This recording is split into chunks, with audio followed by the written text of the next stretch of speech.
अस्सलाम वालेकुम दोस्तों, एक नई वीडियो के साथ मैं हूं आपका मेज़बान डीजे परदेसी और आप देख रहे हैं डीजे परदेसी इन्फो यूट्यूब चैनल। आज की इस वीडियो में सब सुनने वाले दोस्तों को वेलकम कहता हूं और आप सबका बहुत शुक्रिया मेरे चैनल पर आने के लिए।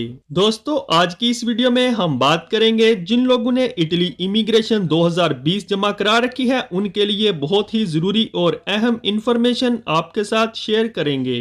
और खबर शामिल करेंगे इटली के साबका वजीर आजम मत्तेओ सल्विनी ने लॉकडाउन के खिलाफ एक और बयान दे डाला। और हम बात करेंगे मार्च के महीने से शुरू होने वाले नए डीपीसीएम पर 6 सूबे ऑरेंज जोन और 2 सूबे रेड जोन में जा सकते हैं। दोस्तों, वीडियो में आगे बढ़ने से पहले अगर आप चैनल पर नए आए हैं या फिर अभी तक आपने चैनल को सब्सक्राइब नहीं किया हुआ तो डीजे परदेसी इन्फो चैनल को सब्सक्राइब जरूर कर लें। और अगर आपको हमारी दी जाने वाली खबरें और इंफॉर्मेशन अच्छी लगती है तो वीडियो को लाइक जरूर कर दिया करें, इससे हमारी हौसला अफजाई हो जाती है। अब बात करते हैं मुकम्मल तफसील के साथ। सबसे पहले खबर शामिल करते हैं इंग्लैंड से, जहां इंग्लैंड से आने वाले नए वायरस की किस्म ने पूरी दुनिया को डरा कर रख दिया। खास तौर पर पूरे यूरोप में इसी बात का खदशा जाहिर किया जा रहा है कि आने वाले दिनों में ज्यादा केसेस इंग्लैंड वाले वायरस की किस्म के आ रहे हैं, जिसकी वजह से बहुत सारे यूरोपीय ममालिक में दोबारा से पाबंदियां लगना शुरू हो गई हैं। लेकिन दूसरी तरफ इंग्लैंड की अगर बात करें तो वहां वजीर आजम की तरफ से कल एक बयान देखने को मिला जिसमें उसका कहना था कि हम अपनी लगाई गई पाबंदियों को खत्म कर सकते हैं आइंदा आने वाले महीने में। यानी कि जिस मुल्क से आने वाले वायरस की वजह से अब पाबंदियां फिर से बढ़ना शुरू हो गई यूरोप में, वो मुल्क खुद लगाई गई पाबंदियों को खत्म करने का सोच रहा है। शामिल करते हैं अगली खबर, जो इटली इमिग्रेशन 2020 को लेकर एक बहुत ही अहम इंफॉर्मेशन आपके साथ शेयर करनी है। तमाम दोस्त भाई जिन्होंने इमिग्रेशन जमा कराई हुई है, एक दफा गौर से ये तसल्ली से सुन लें। दोस्तों, इमिग्रेशन जमा करते हुए जब उसकी दरखास्त फिल की जाती है तो उसके ऊपर एक जगह पर आपको लिखना होता है कि आप इस बंदे को कितने अरसे का काम देकर इसकी इमिग्रेशन जमा करा रहे हैं। तो कुछ लोग चाहते हुए या फिर गलती से 6 महीने या फिर 1 साल लिख देते हैं, क्योंकि उनको यही होता है कि 6 महीने 1 साल में हर चीज क्लियर हो जानी है। और कुछ लोग जो इन चीजों को समझते हैं, जो हर साल जब इमिग्रेशन ओपन होती है तो लोगों की इमिग्रेशन की दरखास्तें वगैरह फिल करते हैं, तो वो उस मालिक से पूछ लेते हैं कि कितने अरसे का कॉन्ट्रैक्ट लिखूं। और कुछ दोस्त भाई अपनी मर्जी से ही लंबे अरसे का लिख देते हैं, क्योंकि उनको पता होता है कि जब इमिग्रेशन क्लियर हो जाए तो बाद में किसी भी वक्त आप ये कॉन्ट्रैक्ट कटवा सकते हैं। तो दोस्तों, अगर किसी की इमिग्रेशन जमा करवाते वक्त उसके काम का कॉन्ट्रैक्ट 6 महीने या फिर 1 साल रखा गया है,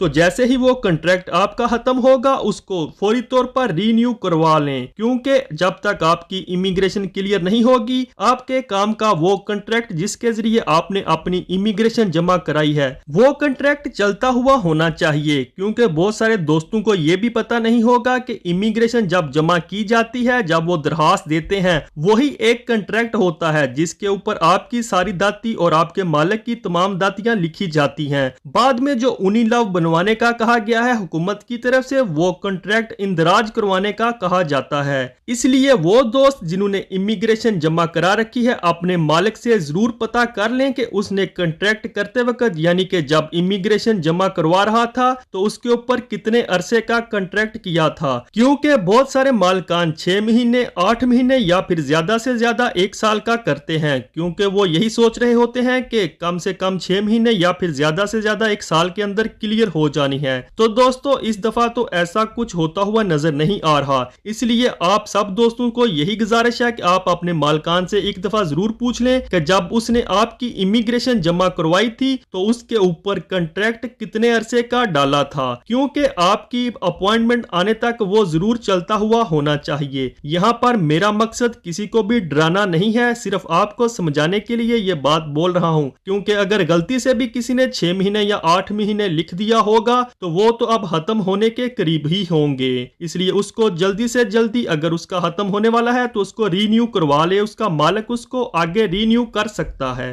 दोस्तों, हो सकता है मेरे समझाने के तरीके में थोड़ा फर्क हो, लेकिन अगर फिर भी किसी को समझ ना आई हो तो आप मुझे कमेंट्स करके पूछ सकते हैं। और इसी से रिलेटेड एक और बात भी है कि अगर किसी का कॉन्ट्रैक्ट 1 साल का या फिर 2 साल का होगा और उसके 1 साल गुजर गया और बाद में उसकी इमिग्रेशन क्लियर हुई, तो इसमें ज्यादा चांस यही है कि उसको जो सजोर मिलेगी वो भी 1 साल की मिलेगी। और अगर किसी ने फॉर एवर कंट्रैक्ट लिख रखा होगा जब इमिग्रेशन जमा कराई गई थी तो उसको 2 साल की सजोर मिलेगी। ये भी एक फर्क होता है छोटे कंट्रैक्ट में और लंबे कंट्रैक्ट में। बिल्कुल इसी से मिलते जुलते बहुत सारे सवाल मेरे सामने उस वक्त आए जिन लोगों ने अपनी इमिग्रेशन काम ढूंढने वाली जमा करा रखी थी और जब उनको 6 महीने की काम ढूंढने वाली सजोर मिल गई तो बाद में उन्होंने जो कॉन्ट्रैक्ट लगाकर अपनी दोबारा से सजोर रीन्यू करवाने के लिए अप्लाई किया तो उस पर भी कुछ लोगों ने 5 महीने 4 महीने 6 महीने वाले कॉन्ट्रैक्ट लगा दिए। तो दोस्तों ऐसा बिल्कुल भी नहीं करना चाहिए। अब जो हालात चल रहे हैं 2 4 5 महीने तो फिंगर आते आते लग जाते हैं। इसमें उसी दौरान आपका किया हुआ कॉन्ट्रैक्ट अगर खत्म हो गया तो नुकसान आपका ही होना है। दोबारा से आपको 2 4 या 6 महीने की सजोर फिर पकड़ा दी जाएगी। इसलिए जितने भी दोस्त मुझे सुन रहे हैं उनसे यही गुजारिश है जब भी अपनी सजोर रीन्यू करवाने के लिए अप्लाई करें तो कम से कम अपना कॉन्ट्रैक्ट 1 साल का जरूर लगवाएं। इसी वजह से आपको 1 साल की सजोर मिल सकती है, वरना आपको फिर थोड़े अरसे की सजोर थमा दी जाएगी। और दोस्तों अजील वालों का भी बिल्कुल यही सिस्टम होता है। जो लोग अजील वाली सजोर को काम का कॉन्ट्रैक्ट लगाकर नॉर्मल सजोर में तब्दील करने जाते हैं तो उनको भी चाहिए कि अपना कॉन्ट्रैक्ट कम से कम 1 साल का जरूर लगवाएं, तब ही जाकर उनको 1 साल की सजोर मिल सकती है। अगर आप छोटा कॉन्ट्रैक्ट लगवाकर अपनी अजील वाली सजोर को नॉर्मल सजोर के लिए अप्लाई करेंगे तो जब तक आपकी सजोर रेडी होनी है तब तक आपका कॉन्ट्रैक्ट खत्म हो चुका होना है। फिर आपको 3 महीने या 6 महीने की सजोर दी जाएगी जो खत्म हो चुकी होगी। तो तमाम वो दोस्त जो कुछ ले देकर अपना कॉन्ट्रैक्ट लेते हैं तो उनको भी चाहिए कॉन्ट्रैक्ट थोड़े लंबे अरसे का ही लें। जब उनके कागज क्लियर हो जाएं बेशक उसको कटवा सकते हैं। बात करते हैं अगली खबर पर जो मत्तेओ सल्विनी के दिए जाने वाले बयान पर है। दोस्तों मत्तेओ सल्विनी ने लॉकडाउन की मुखालफत करते हुए एक दफा फिर बयान दे दिया। उसका कहना था कि क्रिश्चियन मजहब के तहत 2 ही त्योहार आते हैं, एक पास्कुआ जिसे ईस्टर कहते हैं और दूसरा क्रिसमस जिसे नताले कहते हैं।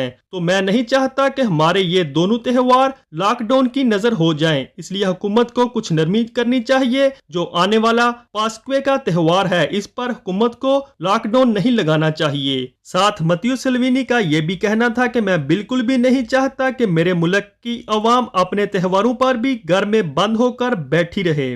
और अगर दूसरी तरफ बात करें तो हुकूमत ने डीपीसीएम के लिए फुल सर जोड़कर बैठी हुई है। तमाम मिनिस्टर इसी काम में लगे हुए हैं कि आइंदा आने वाले मार्च के महीने में जो नया डीपीसीएम जारी करना है इसमें क्या नरमी की जाए, क्या सख्ती की जाए। जो अगर केसेस की तादाद को देखें तो दिन ब दिन फिर से इजाफा हो रहा है, इसलिए आइंदा आने वाले महीने में नए डीपीसीएम के तहत 6 स्टेट्स ऑरेंज जोन में जा सकती हैं और 2 स्टेट्स रेड जोन में जा सकती हैं। और अगर बात करें कि ऑरेंज जोन में जाने वाली ये कौन सी स्टेट हो सकती हैं तो इसमें पेमोंते, पुलिया, मार्के, लासियो और बजलिकाता हो सकती हैं जो आइंदा आने वाले महीने में ऑरेंज जोन में शामिल हो सकती हैं। और दोस्तों सिर्फ इतना ही नहीं, कोई भी सूबे का गवर्नर अपने सूबे को या फिर उसमें किसी भी इलाके को किसी भी वक्त ऑरेंज जोन या फिर रेड जोन में शामिल कर सकता है। बिल्कुल ऐसे ही हुआ, कल बोलोनिया को हंगामी बुनियादों पर ऑरेंज जोन में शामिल कर दिया गया। और अगर बात करें रेड जोन में शामिल होने वाले नए सूबे कौन से हो सकते हैं तो इसमें कंपानिया और एमिलिया रोमानिया दोनों रेड जोन में शामिल हो सकते हैं।